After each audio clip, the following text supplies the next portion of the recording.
म चाहिँ कोदो टिपिन मलाई चाहिँ कोदो टिप टिप टिप रे उहाँहरू चाहिँ बसेर मलाई कोदो टिप टिप रे तेरो हात चल्दैन रे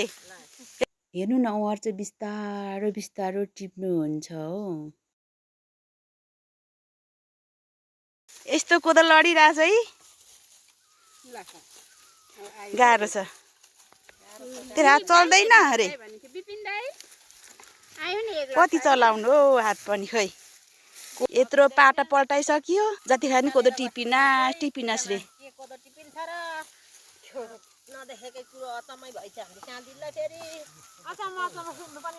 हेलो हेर्नु त है थाकेर हेर्नु त कोदोको लडाइँ मान्छेले कसले लडायो राम राम राम नसक्नु छ नसक्नु सिलोक नै भन्दै हुनुहुन्छ यता आना फुफूले बाई बाई